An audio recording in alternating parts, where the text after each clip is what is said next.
Bonjour à toutes et à tous, c'est Paléo News, l'émission qui fait des news avec du vieux. Alors aujourd'hui on va rattraper les news de l'été, juillet, août et septembre, parce qu'on est déjà en octobre. En tout cas au moment où sort cette vidéo on sera pas loin d'octobre du tout. Donc on va rattraper aussi les news de septembre et on va avoir donc du pain sur la planche parce qu'il y a beaucoup de choses qui sont sorties. Et on commence avec les premières preuves fossiles de la présence d'êtres humains en Amérique du Nord avant 15 000 ans. Alors il faut savoir que les êtres humains sont censés avoir migré en Amérique du Nord il y a 15 000 ans, à la faveur justement de l'approche d'un maximum glaciaire qui a réussi à former un pont de glace entre l'Asie et l'Amérique. Et donc ça c'était la théorie telle qu'on l'avait admise, telle qu'on l'admet toujours encore aujourd'hui, voilà, l'arrivée des êtres humains en Amérique du Nord il y a 15 000 ans. Il y avait eu des découvertes que j'avais commentées par le passé qui suggéraient qu'il y avait des êtres humains avant ça en Amérique du Nord. Notamment, il y avait eu des outils qui avaient été découverts d'à peu près 24 000 ans. Il y avait des traces de découpe qui avaient été découvertes jusqu'à il y a 100 000 ans. Donc ça repousserait quand même l'origine des êtres humains en Amérique du Nord très très loin. Dans ce cas-là, mais bon, on a plusieurs formes de preuves indirectes qui s'étaient accumulées, on va dire, pour dire qu'il y avait des êtres humains en Amérique du Nord avant 15 000 ans, mais il manquait les êtres humains. Il manquait les fossiles d'êtres humains, quoi. Je veux dire, c'est quand même la base, si vous voulez, du truc. Eh bien, ça y est. Un article qui vient de sortir dans la revue, alors ça doit être Science, si je ne me trompe pas, c'est ça. Un article sorti dans la revue prestigieuse Science, voilà, vous montre ces magnifiques fossiles d'êtres humains. Regardez comme c'est beau, je veux dire, il n'y a pas de place, il n'y a pas de marge dans l'interprétation de ces empreintes de pas. Voilà, ça c'est beau, quoi. À ce niveau-là, c'est limite, on se demande si elles ont pas été si elles ont pas été creusées artificiellement tellement elles sont belles, quoi. C'est vraiment de très très belles empreintes de pas qui ont été retrouvées dans le Nouveau-Mexique et qui ont été datées. Enfin, c'est un ancien dépôt lacustre, vous voyez, c'est un très très bel exemple de calcaire lacustre que vous voyez là, très très blanc, très très très joli. Et donc c'est un ancien dépôt lacustre, donc d'un lac, le fond d'un lac peu profond. Et en fait, il y a des graines qui se sont fossilisées dans ce lac, ce qui fait qu'ils ont réussi à dater en fait chaque couche qui s'est déposée dans le lac, c'est ce que vous voyez sur cette colonne stratigraphique, a pu être datée grâce aux graines.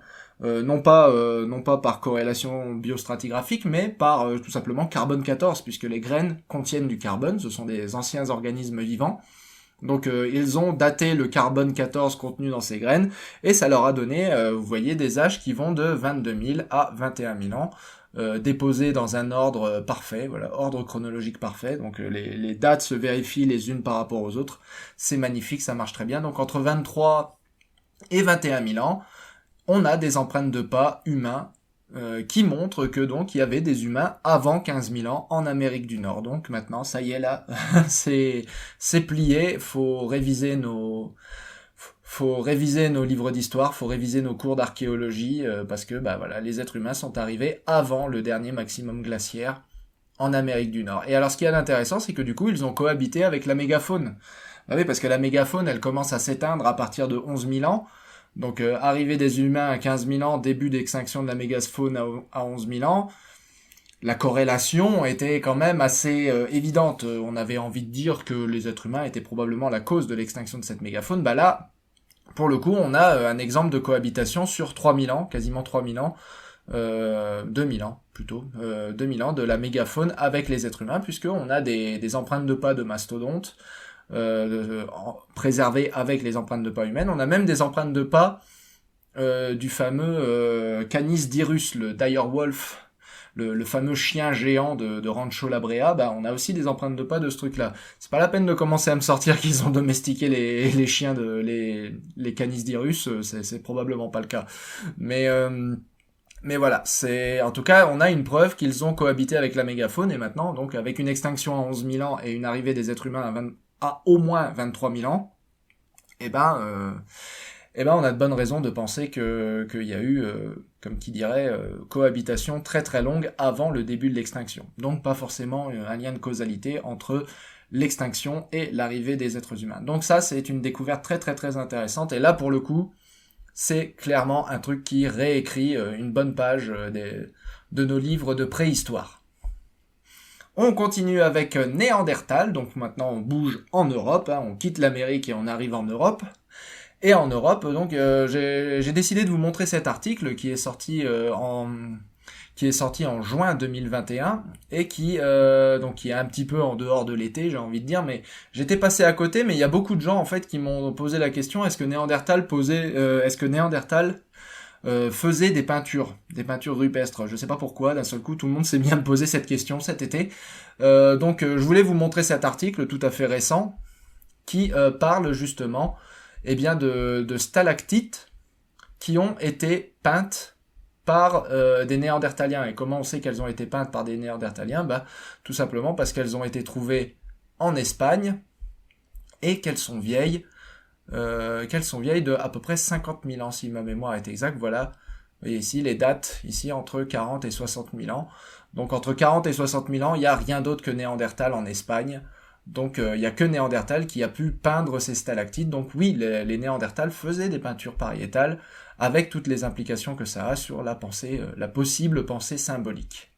Donc voilà, c'était juste pour vous montrer cet article encore récent. Donc il y a de la recherche qui se développe autour de l'art pariétal néandertalien, mais maintenant c'est un fait qui est quand même assez bien établi que Néandertal peignait, même si c'était pas des...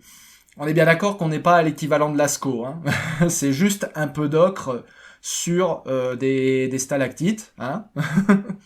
C'est pas Lascaux, ni Cosquer, ni Pont d'Arc, ça c'est sûr, mais... Voilà, Néandertal avait quand même une certaine pensée artistique qu'il faut reconnaître et dont il faut tenir compte. On continue à pousser la limite temporelle et à s'éloigner d'Homo sapiens. Maintenant, on est à Dmanisi, donc Dmanisi en Géorgie, dans un article qui est sorti dans Scientific Reports, donc une succursale de Nature.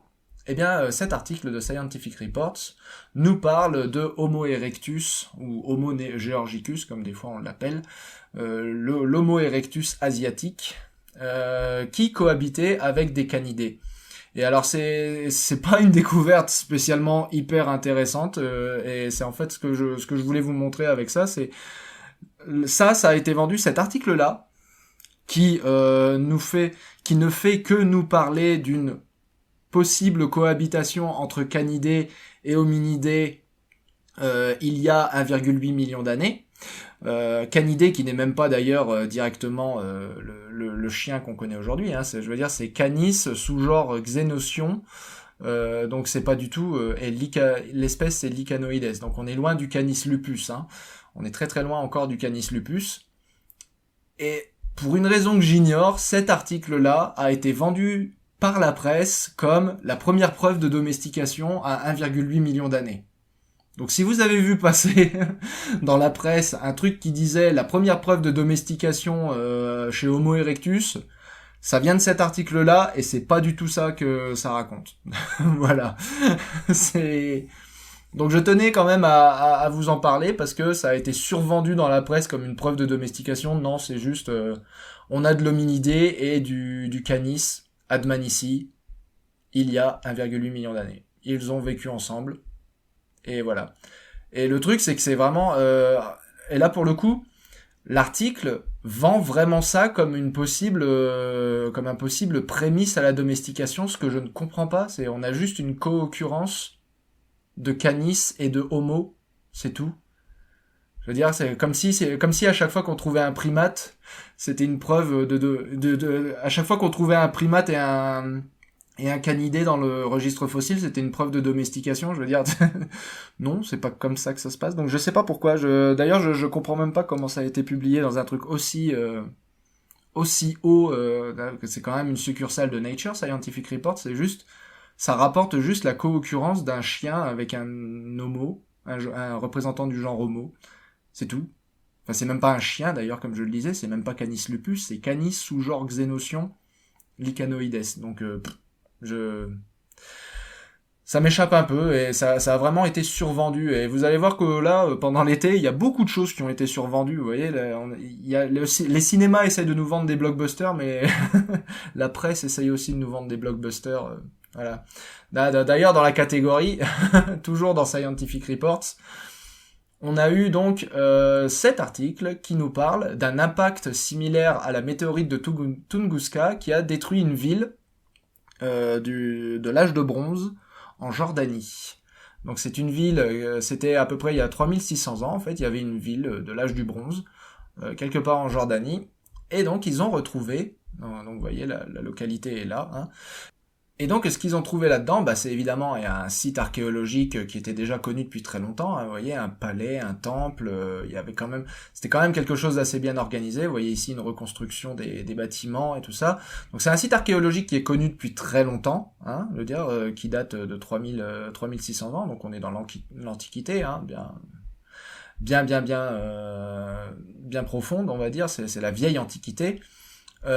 Et en fait, dans ce site antique, eh bien, il y a un dépôt qui contient tous les signes typiques, en fait, de la chute d'une météorite. On a notamment, je vais vous montrer les quartz choqués. C'est ça que je cherche en ce moment là. On a les sphérules aussi. Voilà, les quartz choqués, shocked quartz. Donc les quartz choqués, qui, si vous êtes familier des études sur l'impact de Chicxulub qui a participé à l'extinction des dinosaures, bah, vous connaissez l'histoire des quartz choqués, hein, ce sont les quartz qui ont été déformés par l'impact de la météorite. Les quartz, normalement, c'est quelque chose de très dur, un quartz, hein, donc ça se déforme pas comme ça, un quartz. Donc il faut un métamorphisme de très haute pression pour déformer un quartz. Donc vous avez les quartz choqués. Un peu plus loin, il me semble, il nous montre aussi des tectites, c'est-à-dire des sphérules,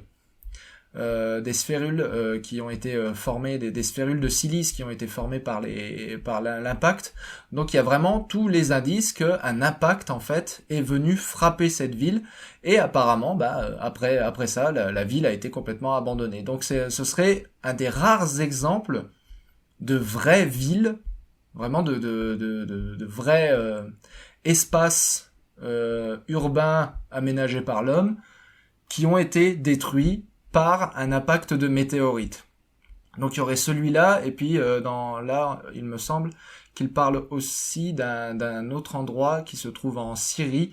Donc bref, il y a que 2 endroits apparemment où il y a eu des assemblages urbains qui ont été détruits par des météorites, et donc là c'est le deuxième finalement qui nous est présenté ici, et avec des preuves qui sont, je trouve, relativement convaincantes. Et alors là où ça a été survendu, c'est qu'en fait, il y a une toute petite ligne à la fin de l'article où il nous parle de Sodome et Gomorrhe. Mais bref, il nous parle juste à la fin donc de Sodome et Gomorrhe et de la possibilité en fait que l'histoire de cet impact météoritique ait été transmise oralement jusqu'à atterrir dans un certain bouquin qui s'appelle la Bible.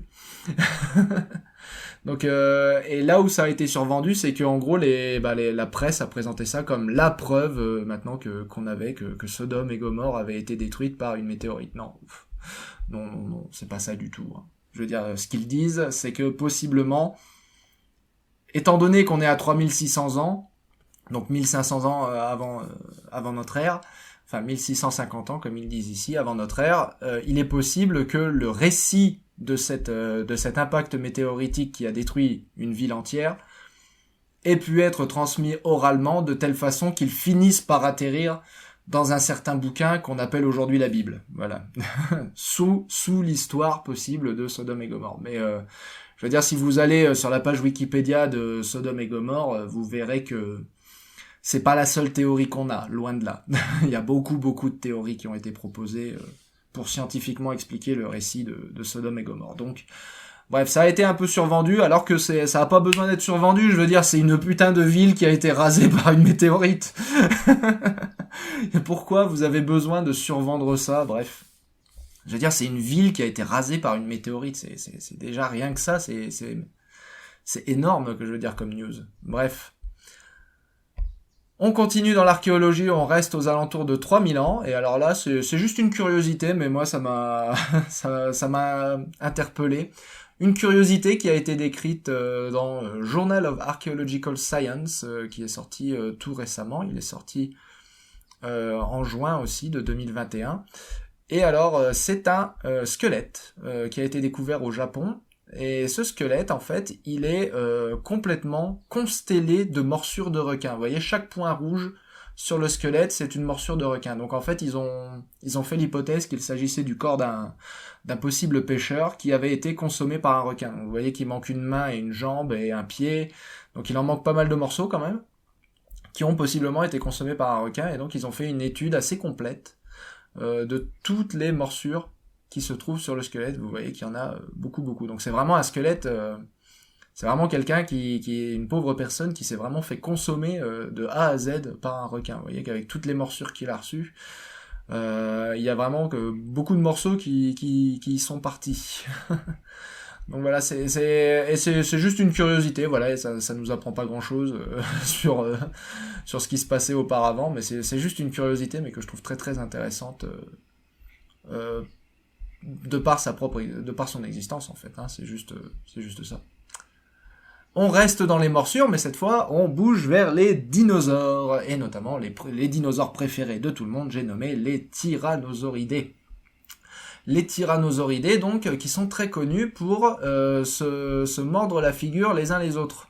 Du moins, c'est une hypothèse qui avait été formulée plusieurs fois, au moins depuis 1998, et vous avez certainement vu ça passer dans pas mal de reportages. Mais c'est vrai qu'il n'y avait jamais eu vraiment d'études systématiques de toutes les traces de morsures qu'on a pu retrouver sur les crânes de tyrannosauridés. Et donc là, il y a eu une étude systématique de ces morsures, donc vous voyez quelques exemples là s'afficher à l'écran.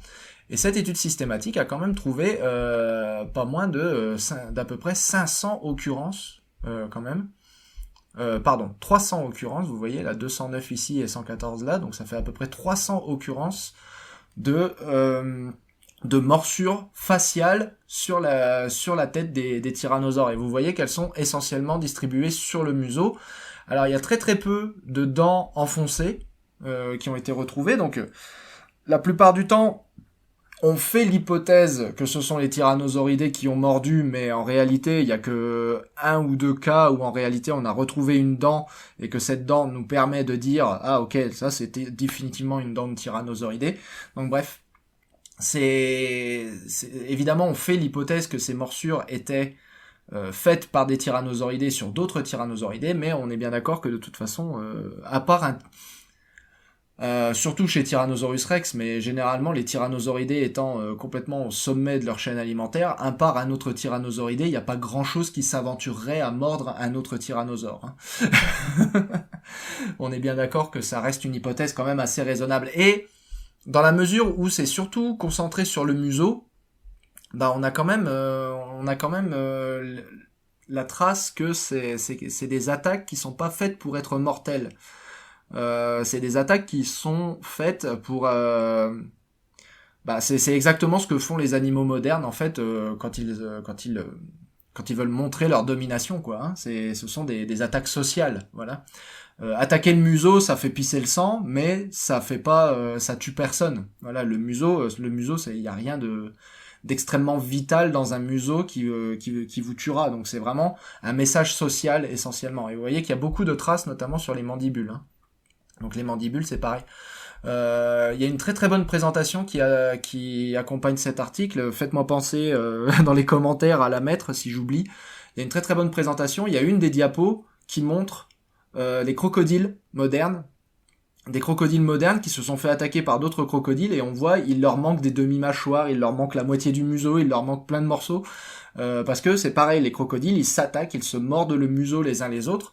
Mais c'est assez facile, entre guillemets, de survivre en ayant un museau endommagé au final. Donc surtout quand on a les mâchoires d'une puissance pareille comme un tyrannosaure. Donc voilà. Et donc ils arrivent même à reconstruire la direction en fait des morsures. Et la direction des morsures, c'est pareil, on voit bien que les morsures n'étaient pas dirigées pour tuer, elles étaient dirigées vraiment pour faire du mal, voilà, pour endommager, mais pas tellement pour tuer, quoi. Donc c'est très intéressant comme article et ça démontre une bonne fois pour toutes que les tyrannosauridés s'attaquaient, mais en tant que c'était du signalement social, voilà. Ils s'attaquaient mutuellement, mais sous forme de signalement social. Donc là, c'est ce qu'on voit chez les crocodiles. Et là où c'est intéressant aussi, c'est qu'ils ont regardé les crocodiles. Et donc chez les crocodiles, chez les bébés crocodiles, on n'a pas de morsures sur le museau. Et d'un seul coup, arrivé à la maturité sexuelle, pouf, le nombre de morsures sur le museau crève le plafond. Donc c'est ce qui est représenté ici. Et ce qu'il y a d'intéressant, c'est que chez les tyrannosaures, c'est pareil. C'est-à-dire que chez les bébés tyrannosaures, on n'a pas de traces de morsure. Chez les tyrannosaures d'une taille de crâne particulière, d'une taille de crâne relativement petite, on n'a pas de traces de morsure. Et d'un seul coup, quand ils deviennent plus grands, on a vraiment une ligne sèche de taille de crâne, à partir de laquelle, bam, on a des morsures. Et donc ça, cette taille de crâne, ce serait la taille qui correspond à la maturité sexuelle. Donc c'est pareil, ça permet aussi du coup, ce qui est très intéressant, c'est que ça veut dire qu'en gros maintenant quand on retrouve un crâne de tyrannosaure et qu'on trouve des traces de morsure dessus, on peut être à peu près sûr que ce crâne appartient à un tyrannosaure sexuellement mature. Apparemment, ils trouvent pas de différence entre mâle et femelle, ce qui est très très intéressant. Enfin, pas chez les tyrannosaures, mais ce que je veux dire chez les espèces modernes, apparemment, ils trouvent pas de différence entre mâle et femelle au niveau des comportements de morsure, c'est-à-dire que c'est les deux sexes qui se mordent la tronche, voilà, globalement. Essentiellement les mâles, mais les deux sexes le font, voilà. C'est essentiellement les mâles qui se mordent entre eux, évidemment pour la domination sexuelle, conquérir des femelles, écraser ses ennemis, les voir mourir devant soi, etc. Mais on retrouve aussi des morsures chez les femelles, puisque les mâles, évidemment, se battent aussi contre les femelles, et les femelles entre elles se battent pour des territoires de chasse. Donc il n'y a pas de différence mâle-femelle évidente. Par contre, là où ça devient encore plus intéressant, c'est que quand ils ont passé en revue toutes les morsures qu'on retrouve chez tous les théropodes, et là où c'est très intéressant, c'est qu'on retrouve ces morsures essentiellement chez les grands théropodes non paraviens. Donc les paraviens, ce sont les dinosaures chez qui les plumes se sont développées. Non pas que les autres théropodes n'avaient pas de plumes, on sait que les autres théropodes avaient des plumes, notamment chez les tyrannosauroïdes. Mais par contre, les dinosaures chez qui les plumes sont vraiment devenues un apparat visible et significatif, on va dire, en termes de masse corporelle, la quantité de plumes devenait assez importante, et chez ces dinosaures-là, il n'y a pas de trace de morsure évidente. Et donc ça renforce l'hypothèse, comme je le disais, du signalement social, c'est-à-dire que le signalement social est passé d'un signalement social de type crocodilien, avec des morsures faciales, et vas-y que je te montre ma grande gueule, et vas-y que je te mords si tu es pas impressionné par ma grande gueule. Et ce signalement social, il est passé chez les paraviens à un signalement social de type oiseau, à savoir un signalement social par la démonstration d'un grand plumage. Regarde comme je suis énorme, regarde comme je suis costaud, voilà. Donc ça c'est très très très intéressant, et là pour le coup ce sont des traces fossiles, ce qui veut dire que ce sont des choses qui se sont faites du vivant des animaux. Donc ça nous montre comment les animaux vivaient, et ça c'est beau. Ça c'est beau. Donc voilà, on a alors c'est même pas que les paraviens d'ailleurs, parce qu'apparemment ils ont pas non plus de traces de morsure chez les Compsognathidae. Donc vous voyez que les paraviens, normalement, je crois que ça inclut les oviraptosauriens, ou peut-être que les droméosaures avec les... Bref, vous voyez que tous les dinosaures les plus dérivés, là, et les petits notamment, chez les petits, les Compsognathidae, les ornithomimosaures, bon, Therizinosaures, c'est un peu l'exception, ils sont... Enfin, c'est les plus gros therizinosaures qui sont connus, mais ça veut pas dire que tous les therizinosaures étaient gros, c'est pareil pour les oviraptorosaures, les plus connus sont les plus gros, mais ça veut pas dire qu'ils étaient tous gros, mais en gros, dès qu'on a le développement d'un plumage vraiment très apparent, en fait, les morsures faciales disparaissent du registre fossile. Et ça montre bien que les morsures faciales, que le plumage a remplacé les morsures faciales dans le signalement social. Et c'est beau comme étude, c'est beau comme hypothèse, c'est magnifique. Donc là, on a vraiment le shift de comportement, depuis un comportement crocodilien vers un comportement avien, enregistré dans le registre fossile des morsures faciales. On reste avec les tyrannosauridés, nos préférés. Alors là, c'est pareil, dans la survente, ça a été le plus beau. Je pense qu'on a la palme de la survente dans la presse. L'étude dont je vais vous parler maintenant, vous en avez probablement entendu parler, selon cette formulation qui est « Un nouveau dinosaure carnivore détrône le T-Rex ». Ou bien un nouveau dinosaure carnivore plus gros que le T-Rex, ou je sais pas quoi. un truc plus gros que le T-Rex ou plus redoutable que le T-Rex. Vous avez entendu parler de ça, vous en avez forcément entendu parler, ça a fait tout le tour pendant tout l'été, c'était insupportable.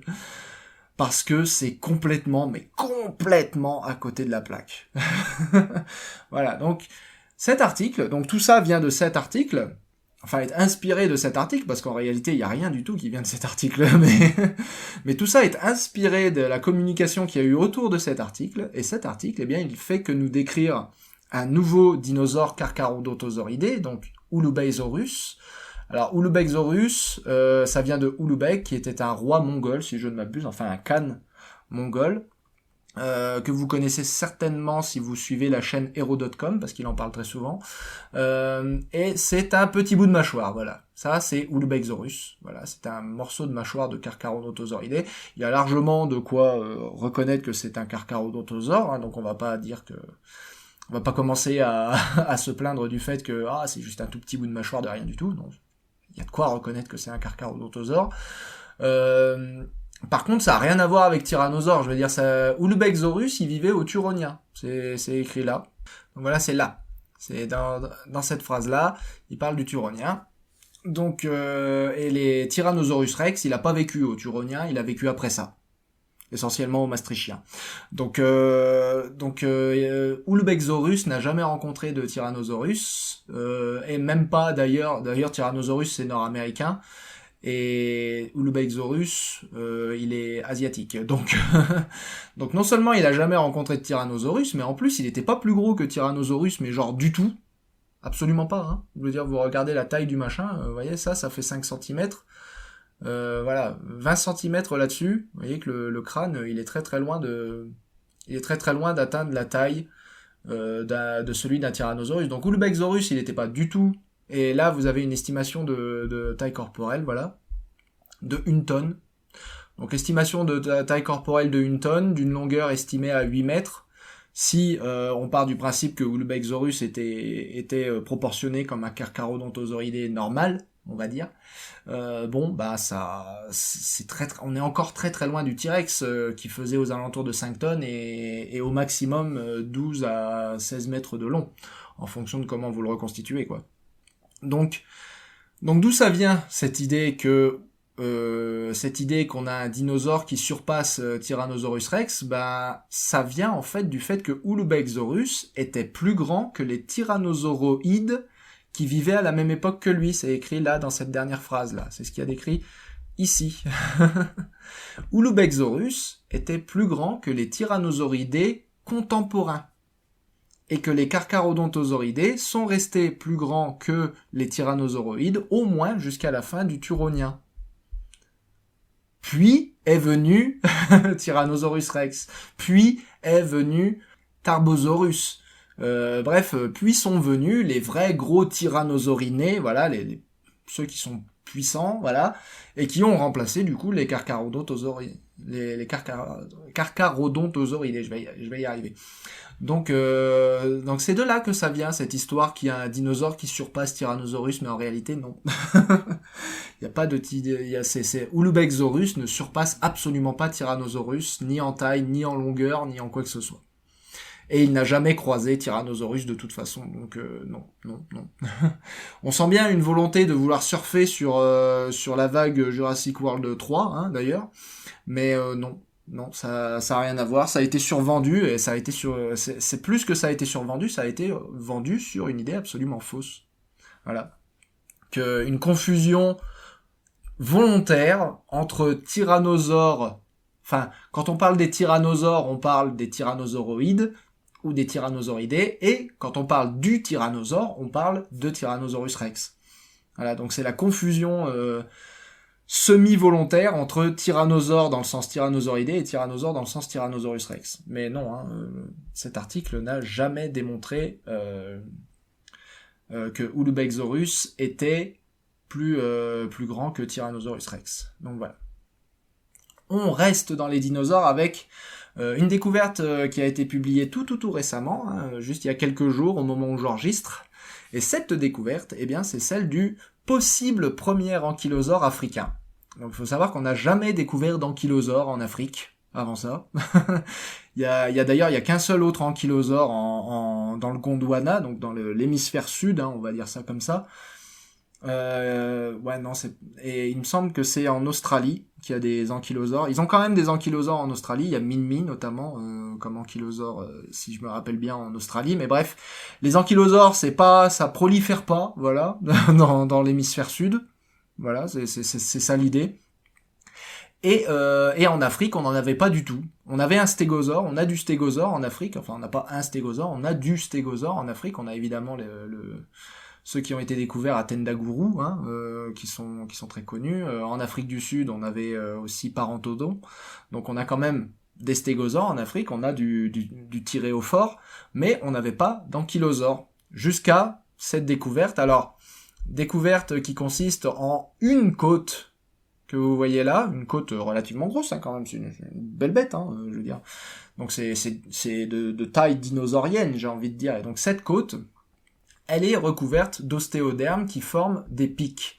On voit bien, quand on voit les coupes histologiques qui ont été faites dans la côte, on voit ici la limite entre l'os de la côte en dessous et l'os de l'ostéoderme au-dessus. Vous voyez, cette limite, elle est là. Donc c'est ce qui est représenté ici en 3 dimensions, voilà, la côte et l'ostéoderme. Donc il ne s'agit pas d'épines qui sont sur les côtes, comme on peut les avoir chez un synapside comme Protuberum par exemple, ou bien chez un autre synapside comme les sphénacondontidés par exemple, qui ont des épines sur les... alors là c'est plus sur les épines neurales, mais bref, c'est pas sur les côtes, mais bref, voilà, l'idée c'est que c'est pas des épines qui sont faites de la côte. Ça vient pas de la côte, ce sont vraiment des ostéodermes sur les côtes.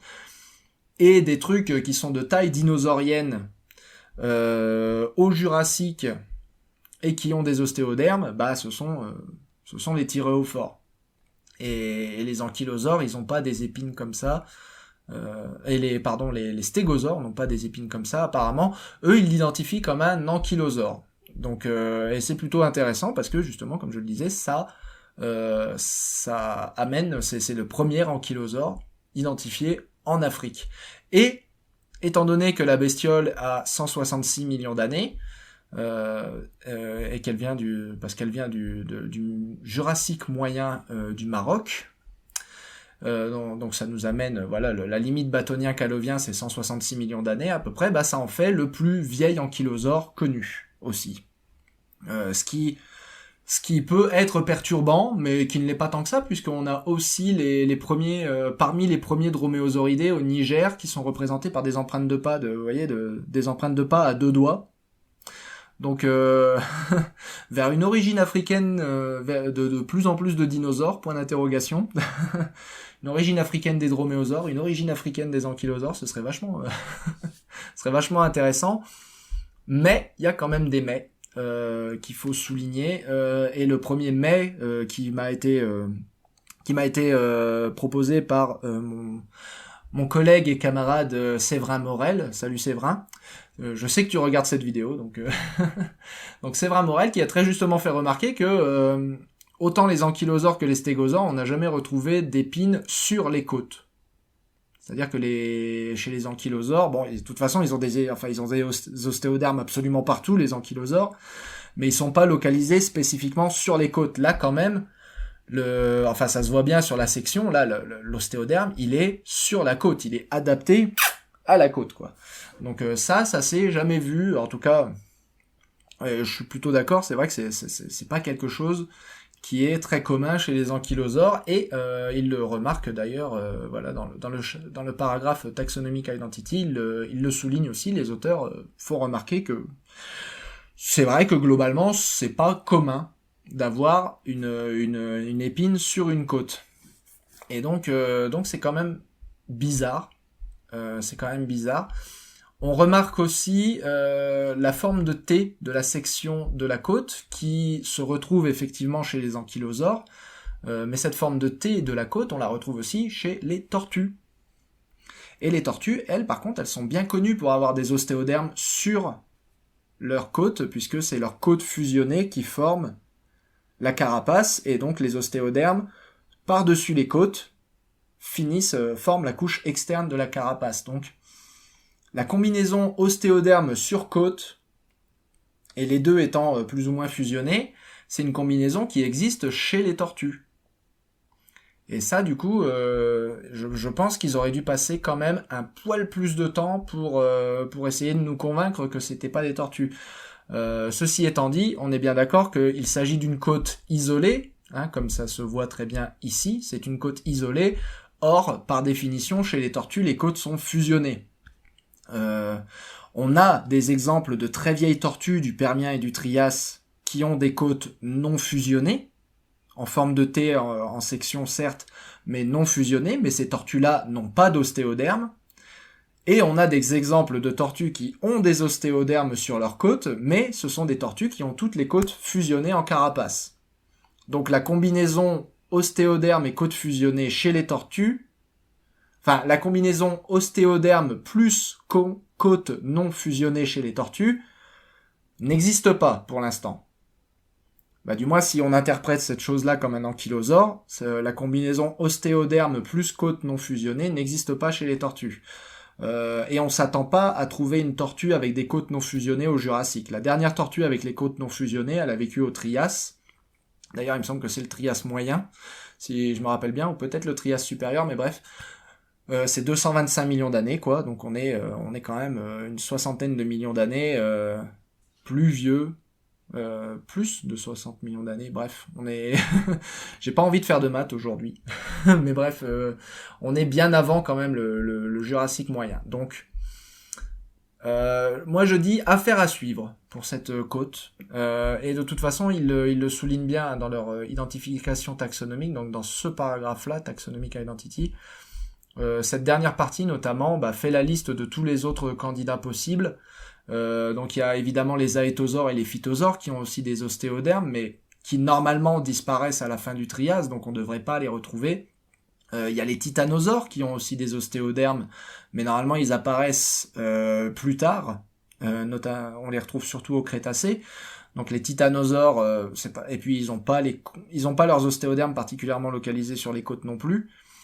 Donc j'ai envie de dire, soit on crée une énorme lignée fantôme en identifiant ça comme une tortue avec des côtes non fusionnées, ou un aétosaure ou un phytosaure, puisque tout ça c'est des trucs qui disparaissent au Trias, les tortues à côtes non fusionnées, les aétosaures, les phytosaures, tout ça c'est des trucs qui disparaissent à la fin du Trias, donc il faut créer une énorme lignée fantôme pour les amener au Jurassique. Soit on crée une lignée fantôme des titanosaures en les étendant jusqu'au milieu du Jurassique, alors que normalement c'est que Crétacé ou voire Jurassique supérieur, je suis pas sûr pour les titanosaures. Mais bref, vous voyez tous ces possibles candidats là, ils imposent la création d'une lignée fantôme. Donc j'ai envie de dire, l'identification comme un ankylosore, en fait, c'est la ligne de moindre résistance, j'ai envie de dire. C'est l'hypothèse la moins coûteuse, parce qu'on s'attend à trouver quand même des ankylosaures au Jurassique moyen. Même si les plus vieux ankylosaures, il me semble, apparaissent au Crétacé, voire à la fin du Jurassique, on a quand même des thyréophores. Il me semble que c'est Célidosaurus. On a quand même des thyréophores avant ça. Donc on a quand même un gap entre les premiers thyréophores et les premiers ankylosaures qui peut être rempli par des ankylosaures tels que ce nouvel ankylosore représenté par cette côte. Donc voilà. Et son petit nom, j'ai oublié de dire son petit nom, c'est Spicomellus afer. Voilà. Faites-en ce que vous voulez. Spicomellus afer. Étymologie, donc spicus qui vient de spike, qui veut dire épine, quoi, mellus qui veut dire collier et ou col, et affaire donc qui veut dire qui vient de Afrique, quoi. Donc voilà, la petite épine, le collier d'épines d'Afrique. Ça fait très biblique, hein. Non, vous trouvez pas? La couronne d'épines d'Afrique. Bref, Spicomellus affaire, donc très très intéressant, mais à suivre, je pense. Affaire à suivre parce que ce serait vraiment un ankylosore très bizarre. Mais quoi qu'il en soit, enfin, je veux dire, quelle que soit l'identité de Spicomellus, que ce soit une tortue, un aétosaure, un phytosaure, un titanosaure ou n'importe quel autre archosaure avec des ostéodermes de l'époque, un crocodile, je veux dire par exemple, quelle que soit l'identité de Spicomellus, c'est du bizarre. Donc, et comme je le disais, l'identification comme un ankylosaure, c'est la moins bizarre de toutes. Voilà, mais ça reste bizarre. C'est la ligne, comme je le disais, c'est vraiment l'identification de moindre résistance. On reste en Afrique avec les dinosaures africains, et notamment l'un des plus célèbres dinosaures sud-africains, Heterodontosaurus, petit dinosaure ornithisquien, l'un des tout premiers dinosaures ornithisquiens, Heterodontosaurus, qui tient son nom du fait que justement il a des canines. Donc il a une dentition hétérodonte. Vous voyez, une dentition, les canines sont différentes des incisives, qui sont différentes des postcanines. Donc c'est de là que vient son nom, Heterodontosaurus, découvert dans le Jurassique inférieur d'Afrique du Sud. Et donc ça c'est cette étude, publiée par mes collègues de l'université du Witwatersrand, Victor, Jonah, Kimberly. Jonah que vous avez vu, dont j'ai parlé la dernière fois dans la récente vidéo sur le déclin des dinosaures. Donc cet Heterodontosaurus, il a été scanné à Grenoble, au synchrotron de Grenoble, donc une étude qui fait intervenir à la fois de la recherche française et sud-africaine, donc je peux me sentir concerné. Cette étude, là, c'est la première étude du squelette complet d'Heterodontosaurus, et qui propose notamment une théorie pour expliquer pourquoi les ornithischiens, en fait, ont un prépubis, puisque vous savez que les ornithischiens, donc vous avez la division sacro-sainte, j'ai envie de dire, des dinosaures entre les saurischiens et les ornithischiens, bon, division qui a été, comme je l'ai dit, remise en question récemment par Baron et al, mais enfin, ça reste une division anatomique importante entre les dinosaures à bassin de reptiles, où vous voyez le pubis est orienté vers l'avant, et les dinosaures à bassin d'oiseaux, les ornithischiens, où le pubis est orienté vers l'arrière. Et donc ça reste un grand mystère. Et donc pourquoi cette division? Pourquoi ce changement soudain de morphologie du bassin? Eh bien, Victor et les collègues d'Afrique du Sud proposent la théorie qu'en fait c'est lié à la respiration. C'est lié à la respiration, notamment parce que les ornithischiens, vous voyez, la plupart des ornithischiens n'ont pas ces petits os ventraux, ces côtes ventrales qu'on appelle les gastralies. Aucun ornithischien n'a de gastralie, sauf Heterodontosaurus. Heterodontosaurus, comme vous pouvez le voir sur les images précédentes, il a des gastralies. C'est le seul, en fait, à combiner la morphologie bassin d'ornithischien plus gastralie. Alors, il a des gastralies et il a des espèces de plaques bizarres en plus des gastralies. Donc, ça en fait vraiment un animal très, très, très curieux. Et voilà les gastralies de Heterodontosaurus. Donc, c'est le seul ornithischien qui combine à la fois des gastralies et un bassin ornithischien. Et donc c'est un intermédiaire en fait entre les deux morphologies, la morphologie de base saurischien, bassin saurischien gastralie, et la morphologie dérivée, bassin ornithischien, pas de gastralie. Et donc Heterodontosaurus, il combine les deux, il combine à la fois bassin ornithischien et gastralie, et donc les collègues font l'hypothèse que ça c'est lié à des changements respiratoires, en fait notamment avec l'apparition d'un muscle qui s'appelle le PPM, alors je suis pas complètement sûr de comment on traduit ça, le pubo-péritonéal, voilà. Donc le muscle pubo-péritonéal, qui comme son nom l'indique, est relié au pubis d'un côté, au péritoine de l'autre, et donc permet l'extension et la compression des poumons. Voilà. Donc les ornithischiens auraient eu un appareil respiratoire très spécifique, très spécial, avec ce muscle pubo-péritonéal accroché au processus prépubien de leur bassin ornithischien, et c'est pour ça qu'ils avaient un bassin ornithischien en fait, et ça c'est très intéressant parce qu'en fait ça permet, vous voyez cet énorme espace que ça libère là, vous voyez que là vous avez les gastralies qui occupent cet espace là, et vous avez le pubis ici qui occupe cet espace-ci. Et chez les ornithischiens, si vous regardez, sans les gastralies et sans le pubis orienté vers l'avant, vous avez cet énorme espace vide. Et cet énorme espace vide, c'est pas de l'espace vide en réalité, c'est le tube digestif. Et oui, les ornithischiens sont des animaux herbivores, essentiellement, voire même quasi exclusivement. Je crois qu'il y a qu'un seul ornithischien qu'on suppose être carnivore, c'est un ankylosaure du Vietnam, je crois, ou du Laos, je sais plus, bref. Je m'égare, mais Voilà, les ornithischiens étant essentiellement herbivores, voire quasi exclusivement herbivores, ils ont besoin d'un énorme tube digestif pour fermenter leur nourriture. Ce ne sont pas des ruminants, les ornithischiens, ce sont des animaux qui avaient besoin d'un tube digestif gigantesque pour fermenter leur nourriture, pour pouvoir casser les fibres de cellulose qui sont extrêmement difficiles à digérer, et du coup, pour libérer, en fait, c'est finaliste ce que je dis, mais évidemment, ne le comprenez pas dans le sens finaliste, mais évidemment, ce système respiratoire, en fait, optimise l'espace dans la cavité abdominale, permettant l'expansion d'un tube digestif gigantesque, afin de digérer la nourriture plus efficacement, la nourriture végétale plus efficacement. Voilà. Et ça, c'est quand même une belle théorie, je trouve, très intéressante. Et donc, Heterodontosaurus est un taxon... c'est un chaînon manquant, voilà, je n'hésite pas à employer le mot, entre la condition saurischienne et la condition ornithischienne. Voilà, donc ça c'est une très belle découverte, très belle, et c'est un très bel article, vous voyez, très bien illustré. Victor est un très très bon, toutes les illustrations là que vous voyez, les dessins sont faits par Victor, qui est un très très bon paléo-artiste aussi. Donc voilà, très très belle étude, dont je vous recommande la lecture, puisque c'est publié dans eLife, et que eLife est totalement open access. Alors, un article qui m'a un peu fait rire, qui a fait rire beaucoup de monde, qui est paru dans Journal of Iberian Geology, qui est un petit journal espagnol, voilà, de géologie. Et alors c'est un article qui est intéressant parce que c'est vraiment un article assez symptomatique de la science fauchée pendant le Covid.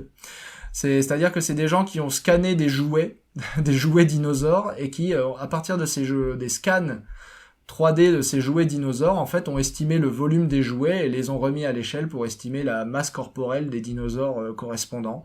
Voilà ce que vous voyez là, body mass. Et donc ils discutent la reconstitution des masses corporelles des dinosaures. C'est vraiment l'exemple typique de science fauchée pendant le Covid, quoi. C'est juste pour vous montrer que même les scientifiques, la science a été affectée par le Covid. La paléontologie notamment, nous qui ne pouvons pas directement contribuer, encore que j'avais parlé d'un article où il disait que justement il y a des analyses génétiques des gènes de Néandertal qui avaient montré que justement il y a certains gènes de sensibilité au Covid qui nous viennent de Néandertal. Donc la paléontologie peut contribuer à la recherche sur le Covid, mais c'est vrai que quand on travaille sur les dinosaures, on a du mal à... Voilà, et que tout l'argent est siphonné direction recherche sur le Covid, on a un peu du mal. Voilà, et là ça ressemble, c'est typiquement de la science de confinement, vous voyez. Bon, je me moque pas, je veux dire, on a tous fait ça. On a tous fait ça. Là. C'est de la science de confinement, quoi. On fait ce qu'on peut avec ce qu'on a. On n'a pas le droit de sortir. Bah, qu'est-ce qu'on fait? Bah, on a son petit appareil pour numériser les figurines. Ouais, vous voyez, c'est vraiment un appareil de poche. Et puis on le relie au laptop, à l'ordi portable, et puis on fait ce qu'on peut. Voilà. C'est débrouillard. C'est de la débrouille, exactement. On retourne quand même vers un peu plus de sciences sérieuses avec le dernier article de Christophe Hendricks, dont il nous avait déjà annoncé la publication la dernière fois qu'on l'avait interviewé. Rappelez-vous, Christophe Hendricks, il nous avait parlé du cloaque de Psittacosaure, si je me rappelle bien. Et donc, il continue à étudier la peau des dinosaures, et donc il a publié maintenant la peau de Carcharodontosaurus. Il y a des beaux spécimens de Carcharodontosaurus qui ont été découverts avec de la peau. Je m'en vais directement aux figures, vous voyez. Très très belle préservation de la peau chez ces Carcharodontosaurus, on voit bien les écailles, ce qu'il y a d'intéressant avec ça, c'est que c'est surtout des écailles, en fait. Il n'y a pas de plumes chez Carcharodontosaurus, chez Carnotaurus, pardon, je dis Carcharodontosaurus, c'est Carnotaurus, excusez-moi. Donc c'est Carnotaurus, et donc Carnotaurus, comme vous voyez, il était surtout recouvert d'écailles, bon, ce qui n'est pas une grosse surprise, c'est un abélisauridé, donc les abélisauridés sont très basaux chez les théropodes, mais ça n'est pas sans rappeler l'étude qui avait été faite de la peau des fragments de peau de tyrannosauridés, publiée en 2017, qui avait conclu aussi que les tyrannosauridés étaient complètement recouverts, voyez, d'écailles, Donc, et puis l'hypothèse reste toujours que, de par leur grande taille, plusieurs tonnes au moins, les grands théropodes n'avaient pas besoin d'avoir de plumes pour conserver leur chaleur, donc ils étaient globalement recouverts d'écailles et non pas de plumes. La question a été posée, est-ce qu'ils muaient comme des serpents? La réponse est probablement non, puisque les archosaures ne muent pas. Enfin, je veux dire, pas dire les archosaures, parce que les oiseaux, ils muent, mais ils perdent leurs plumes individuellement. Je veux dire, même s'ils perdent leurs plumes plus ou moins en même temps selon les espèces, leurs plumes se perdent individuellement. Et les crocodiles, eux, par contre, ils ne muent pas. Donc les archosaures ne muent pas. Donc non, il y avait très peu de chances, si vous vous baladiez au Crétacé, voilà, il y a très peu de chances que vous tombiez sur une mue de carnotaure ou de tyrannosaure. On se déplace vers les oiseaux maintenant, on monte un petit peu dans la phylogénie vers les oiseaux, où on s'arrête sur cette étude du cerveau d'Ichthyornis. Ichthyornis, le fameux oiseau marin du Crétacé avec des dents, très connu, hein, Ichthyornis, l'un des plus connus, l'un des oiseaux à dents les plus connus. Et donc le cerveau de Ichthyornis, cette étude, ça montre que Ichthyornis avait un cerveau d'oiseau assez proche des oiseaux modernes au final. Hein. Vous voyez ici une comparaison entre un oiseau moderne ici, voilà, et vous voyez le cerveau d'Ichthyornis ici. Vous voyez que c'est juste les hémisphères qui sont un peu moins développés, qui vont pas jusqu'à toucher le cervelet qui est ici. Vous voyez, là chez les oiseaux modernes, vous avez les hémisphères qui sont tellement développés que là vous avez directement contact avec le cervelet qui est lui aussi très développé puisque c'est la coordination des mouvements, et quand on est un animal volant, c'est quand même mieux d'avoir une énorme coordination des mouvements. Et du coup, vous avez les lobes optiques qui sont eux aussi très très développés chez les oiseaux, qui ont bougé sur le côté puisqu'ils ont été poussés en fait sur le côté par le contact entre les hémisphères du cerveau et cérébraux. Et donc Ichthyornis, lui, il n'a pas encore ce contact. Vous voyez que les lobes optiques sont encore... Les lobes optiques séparent encore le cervelet du cerveau lui-même. Bon, c'est la différence majeure. Et donc ce que cette étude nous apprend essentiellement, c'est que le petit Ichthyornis qu'ils ont étudié possède ce qu'ils appellent un wulst. Voilà, c'est ce mot ici, le wulst. Et le wulst, c'est ce qui deviendra l'équivalent du néocortex chez les oiseaux modernes. Ce qui est important puisque le néocortex, c'est les fonctions cognitives supérieures, voilà, comme on aimait les appeler il y a 50 ans. Donc l'intelligence, voilà, la fameuse intelligence. C'est l'intelligence. Le mot intelligence est très intéressant puisque quand on le dit, tout le monde sait de quoi on parle. Quand on essaye de le définir, plus personne sait de quoi on parle. Mais bref, l'intelligence, la fameuse intelligence produite par le néocortex. Et donc, ce qu'il y a d'intéressant, c'est qu'en fait, les dinosaures, et Archaeopteryx d'ailleurs, je crois, n'ont pas de wulst. Enfin, les dinosaures non aviens, Archaeopteryx inclus, n'ont pas de wulst, donc ils n'ont pas de traces de néocortex. Ce qui veut dire que le néocortex des mammifères et le néocortex des oiseaux sont deux choses totalement indépendantes qui ont évolué de façon totalement convergente. Ce qui est pas surprenant quand on sait la nature au niveau cellulaire, je veux dire, quand on compare les neurones du wulst des oiseaux modernes au néocortex des mammifères, on voit que c'est complètement organisé de façon différente. Voilà, donc c'est pas étonnant d'apprendre que ces deux choses totalement différentes ont évolué de façon totalement indépendante, même si le résultat final est globalement comparable. Donc c'est intéressant. Et alors s'il y a l'autre chose qui est intéressante avec cette étude, c'est que pareil, ça a été survendu. Vous avez probablement entendu parler, alors je sais plus quand ça a été publié, donc ça a été publié dans Science Advances, une succursale du prestigieux journal Science. Ça a été publié le 30 juillet, donc aux alentours du mois d'août, vous avez dû entendre parler vous avez dû voir passer des titres du genre, comment c'était ? On sait pourquoi les oiseaux ont survécu à l'extinction qui a tué les dinosaures. Un truc comme ça, pourquoi les oiseaux ont survécu et pas les dinosaures. Voilà, vous avez dû voir passer ça. Ça a rien à voir. C'est genre, vous avez vu passer des titres putaclic qui renvoyaient à cet article-là. Enfin, si l'auteur si la politique du journal consiste à quand même mettre un petit lien qui renvoie à la source, vous avez vu ce lien vous diriger vers cet article-là dans un article qui parlait de l'extinction Crétacé-Tertiaire. Et qui vous disait, on sait pourquoi les oiseaux ont survécu et pas les dinosaures. Et non. Ben non, pas du tout. Enfin, je veux dire, enfin si, ouais, on voit quand même dans le titre là qu'il y a une tentative de survente en mode extinction Crétacé-Tertiaire, mais enfin non, c'est juste un article de paléoneurologie, hein, c'est-à-dire que oui, les oiseaux avaient un néocortex dès la fin du Crétacé. Voilà. C'est ça, hein, c'est juste ça. Est-ce que ça a eu un rapport avec leur survie à la crise Crétacé-Tertiaire? Bah, je sais pas, vous avez vu un Ichthyornis quelque part, vous? Moi, non.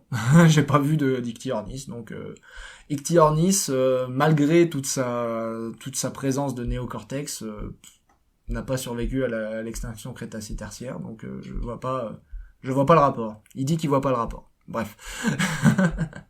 Voilà. On profite qu'on parle de moulage endocranien et de l'étude du cerveau des espèces fossiles pour glisser lentement mais sûrement vers les mammifères.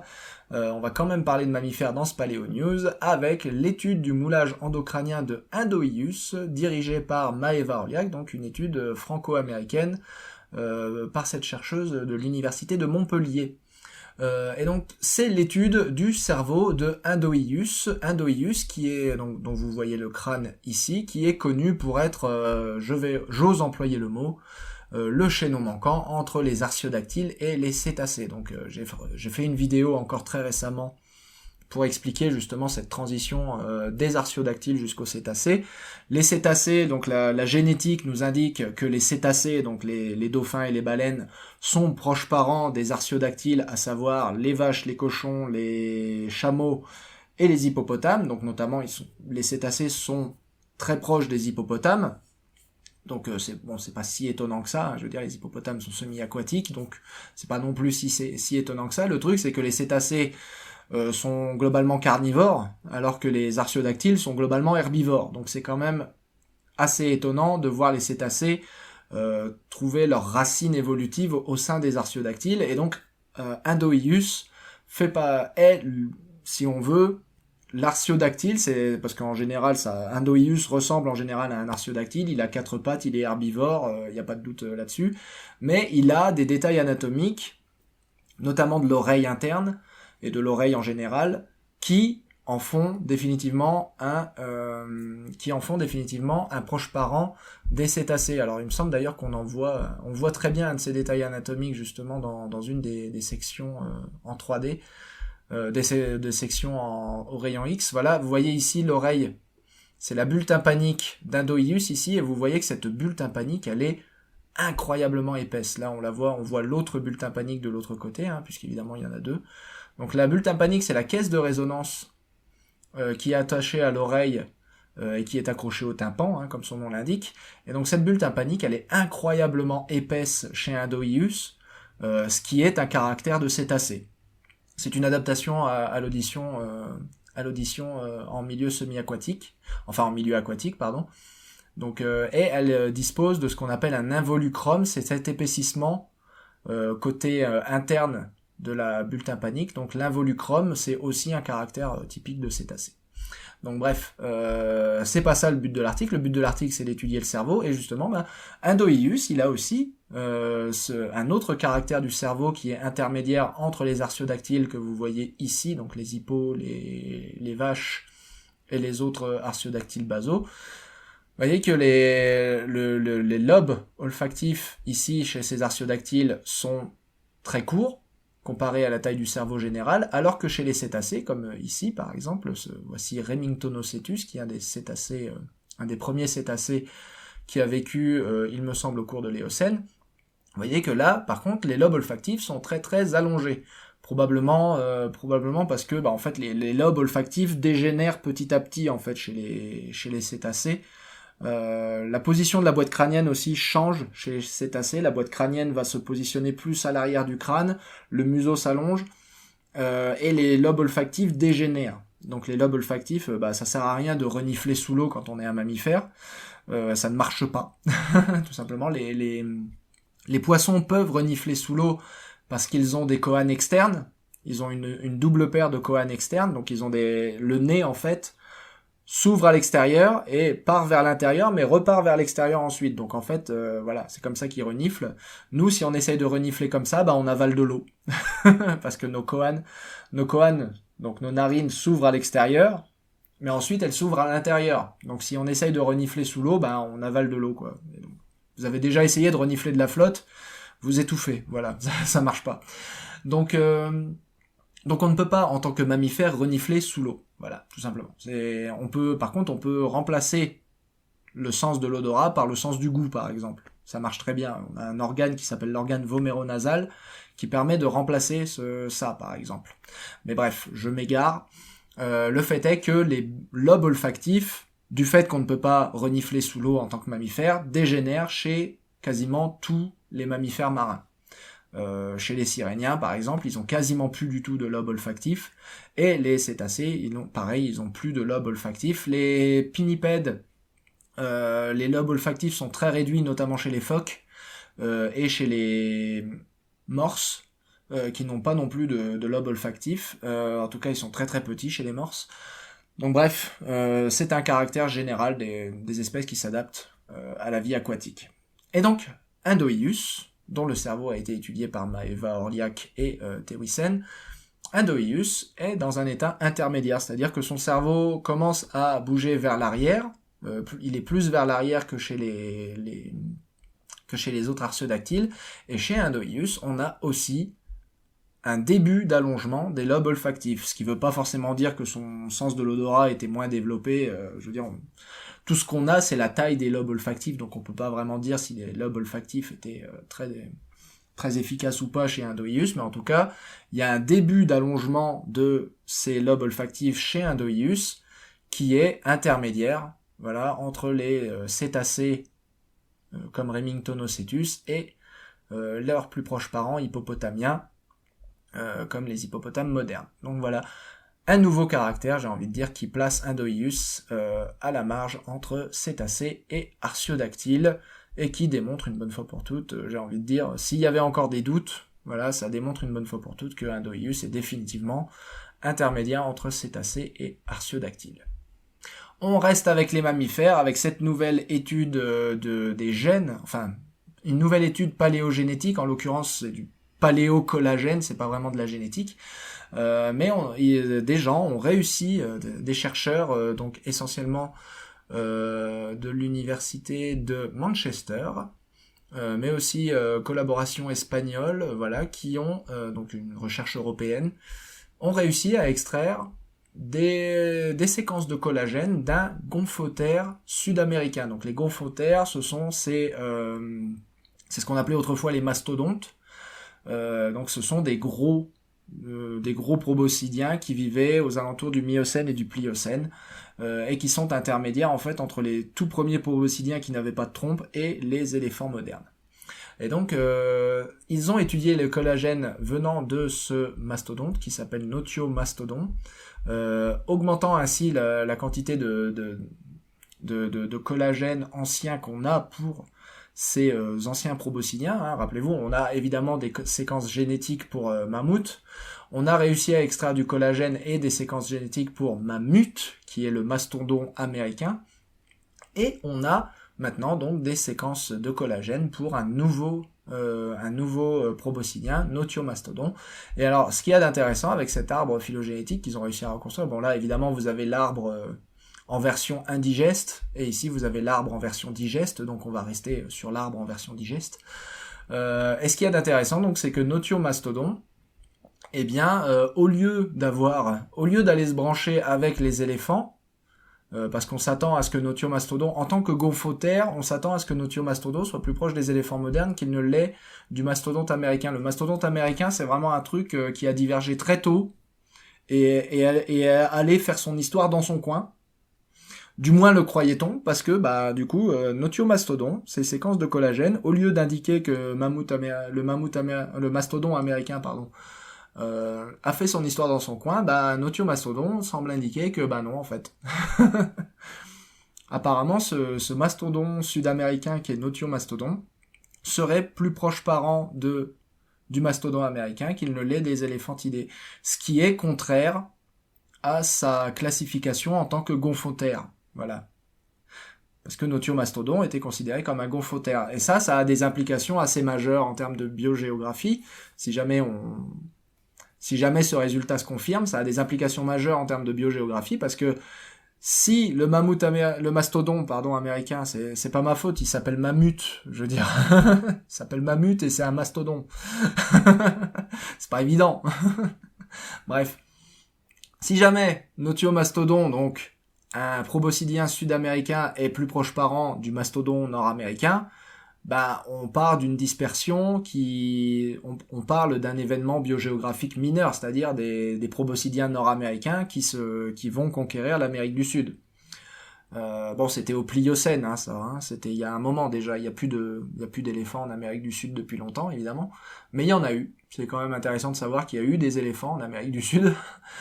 Et donc voilà, si Notiomastodon est proche parent du mastodon américain, ça veut dire qu'on est sur un événement de dispersion assez mineur en fait. Alors que Notiomastodon étant jusqu'à présent considéré comme un gomphothère, on s'imaginait qu'en fait les gomphothères, ils sont originaires d'Afrique, il y en a pas mal qui sont originaires d'Asie, mais bref, on s'imaginait un événement de dispersion qui venait d'Asie et qui passait par l'Amérique du Nord et qui aurait atteint l'Amérique du Sud. Donc là, en considérant Notiomastodon comme un gomphothère, on avait un événement de dispersion majeur, intercontinental, quoi. Donc là, c'est deux histoires complètement différentes, en fait. Et donc, d'avoir déplacé Notiomastodon des gomphothères au mastodon américain, ça change complètement l'histoire de Notiomastodon. Donc c'est quand même une découverte très très intéressante, et on a hâte de connaître la suite. On espère qu'on va découvrir encore plus de collagène de ces proboscidiens anciens, parce que les proboscidiens, c'est quand même la classe. Et on transitionne sans transition vers des études françaises. On a eu tout à l'heure l'étude de Maëva Orliac qui était à moitié française. L'étude, je veux dire, Maëva Orliac est française, mais l'étude était à moitié française. Donc là, on transitionne vers des études franco-françaises avec la description d'un nouveau squelette complet alors ils appellent ça un requin, mais c'est pas vraiment un requin, c'est un xénacantiforme, donc c'est pas encore des requins, on va dire, qui vient du Massif central. Voilà. Un nouveau chondrichtien, un nouveau poisson cartilagineux du Massif central, et vous allez voir, le squelette est absolument merveilleux, regardez ça. C'est un squelette tout à fait complet, on voit les vertèbres ici, on voit les nageoires ici, on voit le crâne ici, et donc c'est un xénacantiforme parce qu'il possède cette épine à l'arrière de la tête, voilà, que vous voyez très très bien ici sur le fossile. Donc magnifique fossile de xénacantiforme de France qui nous prouve, si vous en doutiez encore, que on a un très très beau registre fossile en France. Encore faut-il qu'il y ait des trous suffisamment gros pour y avoir accès. Parce que le problème en France, c'est que on a un sol très fertile et très épais qui recouvre nos fossiles. Autre étude française dont vous avez très certainement entendu parler, c'est la fameuse étude Condamine et al. Sur le déclin des dinosaures avant la limite Crétacé-Tertiaire.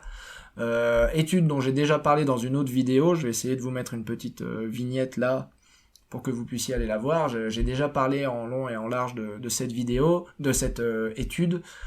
Étude qui a l'avantage, comme je disais, de relancer un débat qui avait un peu tendance à mourir dans la littérature, bien que, comme je l'ai précisé dans l'autre vidéo, il y avait des publications encore en 2012 sur le sujet, mais bref. Il y a beaucoup de gens qui ont tendance à enterrer complètement le déclin des dinosaures parce que justement il y a cette histoire de météorite. Et que pour beaucoup de gens, la météorite, c'est forcément une extinction rapide. Or, l'un n'exclut pas l'autre. C'est pas parce qu'il y a une météorite qu'il n'y avait pas eu un déclin avant, et eux, apparemment, avec le modèle qu'ils utilisent, avec les données qu'ils utilisent, ils trouvent qu'il y a un déclin. Voilà. Donc le déclin qui est bien représenté ici, vous voyez là, toutes ces pentes qui descendent. Vous voyez, toutes ces belles pentes en descente que vous voyez ici. C'est une étude qui est pas exemple de défaut, notamment qu'ils ont utilisé essentiellement du gros dinosaure. qu'ils ont exclu pas mal de données, mais on est bien d'accord que, je veux dire, toutes les études qui utilisent des modèles, de toute façon, font des hypothèses de base qui sont discutables, et qui sont, évidemment, discutées. Donc on verra, c'est pareil, on verra la suite, il y aura certainement des réponses à cette étude qui seront publiées un jour. Mais comme j'ai dit, j'en discute déjà dans une autre vidéo, donc je ne vais pas m'arrêter trop longtemps dessus. On termine encore avec une étude française de la Sorbonne, qui a trouvé un lien intéressant entre variation du niveau des mers, donc les variations eustatiques, et les extinctions de masse. C'est une étude essentiellement géologique, et les variations de la mer qu'ils enregistrent, enfin les variations du niveau eustatique et donc les variations climatiques qui vont avec, qu'ils enregistrent, alors ils trouvent une corrélation qui est significative, donc bon, j'ai pas le bagage scientifique, je vous avoue, pour comprendre ce genre d'études, mais je tenais à mentionner quand même que cette étude existe.